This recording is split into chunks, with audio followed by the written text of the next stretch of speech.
నీవు చేయు మనవిని నేను అంగీకరించి ఉన్నాను. 2వ రాజుల గ్రంథము 22వ అధ్యాయం 19వ వచనం. ప్రేమైనటువంటి దేవుని జనాంగమా, ఈ ఆదివార దినాన దేవుని మందిరములోనికి వెళ్ళి నువ్వు ఏదైతే మనవి చేసుకుంటూ ఉంటావో, నువ్వు ఏదైతే దేవునికి ప్రార్థన చేస్తావో, ఆ ప్రార్థన అంతా దేవుడు అంగీకరించేటువంటి దేవుడిగా ఉన్నాడు. మనం గమనించినట్లయితే అన్నా కూడా అలాగున దేవుని మందిరములోనికి వెళ్ళి తరచూ దేవునికి మనవి చేసుకునేది. నాకు ఒక కుమారుని అనుగ్రహించమని ప్రార్థన చేసేది. అలాగున దేవుడు ఆమె మనవిని ఆలకించి ఆమెకు ఒక కుమారుని దయచేసినట్లుగా మనం బైబిల్ గ్రంథంలో చూస్తూ ఉంటాం. అలాగున నీ జీవితంలో కూడా నీకు ఏది అవసరమో ఆ అవసరతను బట్టి ఆ దేవుని మందిరంలోనికి వెళ్ళి నువ్వు చేసుకునేటువంటి ప్రతి మనవిని ఆ దేవాది దేవుడు ఆలకించి నీకు దానికి జవాబుని దయచేసేటువంటి వాడిగా ఉన్నాడు. గనుక ఈ దినము నుంచి దేవుని మందిరములోనికి వెళ్ళి మనము మొరపెట్టుకునేటువంటి వారంగా, మనము చేసుకునేటువంటి వారంగా ఉండాలని కోరుకుంటూ ఈ దిన వాక్యం ద్వారా దేవుడు బలపరచును గాక.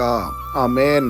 ప్రార్థన. మమ్మల్ని మిక్కిలిగా ప్రేమిస్తున్న ప్రియ పరలోకమందున్న మా తండ్రి, మీకే కోట్లాది వందనాలు, స్తుతి స్తోత్రాలు ప్రభా. ఈ ఉదయకాల సమయంలో ఈ వాగ్దానం ద్వారా మీరు మాతో మాట్లాడినందుకై వందనాలు ప్రభా. ఈ వాక్యాన్ని ఎవరైతే వింటూ ఉన్నారో వారందరి జీవితాల్లో తండ్రి అద్భుత కార్యాన్ని కనపరచమని ప్రార్థన చేస్తూ ఉన్నాం. ఎవరైతే మీ మందిరానికి వచ్చి మీకు మనవి చేసుకుంటూ ఉన్నారో ఆ మనవిని మీరే ఆలకించి వారందరికీ జవాబును అనుగ్రహించమని ప్రార్థన చేస్తూ ఉన్నాం. ఈ దినాన తండ్రి ఎవరైతే పనులు చేస్తూ ఉన్నారో, ఎవరైతే ప్రయాణాలు చేస్తూ ఉన్నారు, ఎవరైతే మీ మందిరానికి రావాలని ఆశ కలిగి ఉంటూ ఉన్నారో వారందరూ తండ్రి మీ మందిరానికి వచ్చుటకు మీరే కృప చూపించి వారందరికీ తోడై ఉండి నడిపించమని ఈ దినాన ప్రతి ఒక్కరిని మీ కృపగల హస్తాలు కప్పు చెప్పుకుంటూ కృపని కోరుకుంటూ యేసుక్రీస్తు పరిశుద్ధ నామమున అడిగి మరి ప్రార్థిస్తూ వేడుకుంటున్నాము తండ్రి.